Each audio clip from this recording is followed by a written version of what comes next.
the UN is organized in every country to have one leader that speaks for the entire UN system in a country. Okay. So the person we're making reference to is this person who is the resident coordinator. Okay. Yeah. And she knows, and she's a person that could, but she's under a great deal of pressure. Okay. Fire. They wanted her out. Fire. And this comes from... Still or not? This comes from... Still. And this comes from Dr. Tedros, that level. Yes. Wanting her out to replace her with somebody who will dance to their tune. Exactly. And you know what they did? They managed to convince that all the emergency coordinators from the different agencies that came into work in Tigray, they wanted them to report, not to report to us. So sideline the UN here because we were not singing to the tune of what they wanted. How could they even say that again? I want to wrap my head around this. Say that again, exactly. You know that because of the scale up of the humanitarian interventions in the north, many of the agencies had to bring in additional support. We call them search, which is additional technical expertise to be posted in that region. And many had to appoint what we call senior emergency coordinator. Well, they all managed. Our headquarters have emergency directors. Yes. Okay. So they all descended on Addis against the advice of the resident coordinator and the head of agencies. And the heads of agencies and the government of Ethiopia. Okay, we're not naming names here, so I take it I can still use this now. This I can still use this in terms of them trying to sideline the UN and make them report. Yes, no, you guys are trading eyes. Yeah, I think. Was that not part of the scale-up protocols? Yeah. It was part of the scale-up protocols that says that the emergency coordinators in the regions report directly to the emergency directors rather than to us in headquarters. Instead of to us. So they want a direct line from Tigray to the headquarters. Addis, the reps in Addis, should be sidelined because we're working with the federal government. Yes. We're more sympathetic. You gotta let me use that. You gotta let me use that. That's a huge, you want people to understand this, let me use that. Are we agreed? I'm okay with that. Yeah. Okay, good. I'm okay with that. Tell me. Because again, it's what they want in headquarters, and it's what Dr. Tedros and others like him have succeeded in getting his fellow Undersecretaries General to agree to, that the UN in Addis is compromised. Let's have senior coordinators in Tigray who report directly to New York and Geneva and Rome. What this tells me in context is there is a power struggle going on within the UN. This explains why we ran into sources in Mekelle who told us about UN senior officials interfering with national exams and coordinating with the TPLF. So this is part of that puzzle. There's a power struggle going on with the UN in terms of how you guys can do your jobs. Yeah. Is that fair? That is absolutely correct. Okay, you guys are in big trouble. Yep. Wow. Paperwork. Again, can somebody supply paperwork to back this up? There must have been memos. There are always memos in bureaucracy. Somebody had to write this down to say, we should be doing this instead of this. And they would have sent it to multiple people. There's got to be a paper trail. On the discussion to marginalize representatives in Addis, no? I don't think there's paperwork. How is that possible? Or if there is paperwork, it hasn't got to our level. It's being discussed at by that level. Yeah, our. Were you part of these discussions? No. I mean, that's the whole they idea. didn't even invited us. So how do you even know that this is true? Because it's coming from the resident coordinator. Exactly. And she is saying, I have never seen anything like this, that emergency directors come from New York and they don't even engage with their representatives on the ground. They go directly to Tigray, come back from Tigray, engage directly with donors, and then, write a report. All right. There's been a strident push for senior representatives in Mekelle and that they should be given sufficient latitude for action. There should not be interference from Addis, meaning us. Because if it's coming from us, we're going to be sympathetic with the federal government and we will perhaps try and steer it in another direction. What you're talking about, though, amounts to a conspiracy within the UN. Of course it is. Yeah, to sideline us. So the safest place to be right now is on Kwesi's side. If you're a Kwesi and you're bashing the government, you're safe. You're safe. If you're Maureen or Denya or these other friends who are not here, Yeah. You're not. we can't talk at meetings anymore. We go to meetings, we keep quiet. Especially now because of the pandemic, we are in this virtual format of meetings. We don't know who's listening. What is this? Why would this guy's not Ethiopian. No. So, I mean, what is his interest here? Why even go to bat for him?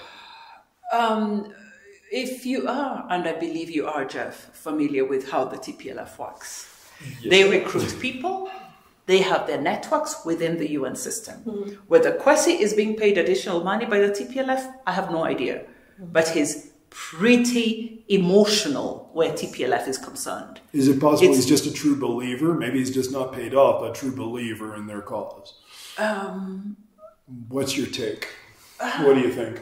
But he also has a friend from that region. Yeah, I don't know how true it is. Huh? So but they said he's got an Ethiopian girlfriend. Yeah. And a rumor is that she's from there. But I don't think that's what motivates him. Yeah, let's not go there. No, the thing exactly. is, I don't like doing that to people. Exactly. God, we need... And, all right, second question is, because you just gave me a peach of a quote, but secondhand. You said your superior official said she's never seen anything like this. I would love to run with that, but the thing is also we've got to find a way to protect her. Yeah.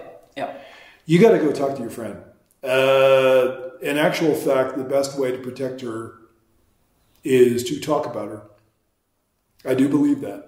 If I actually use her name, but talk about her in the third person, that could actually insulate her.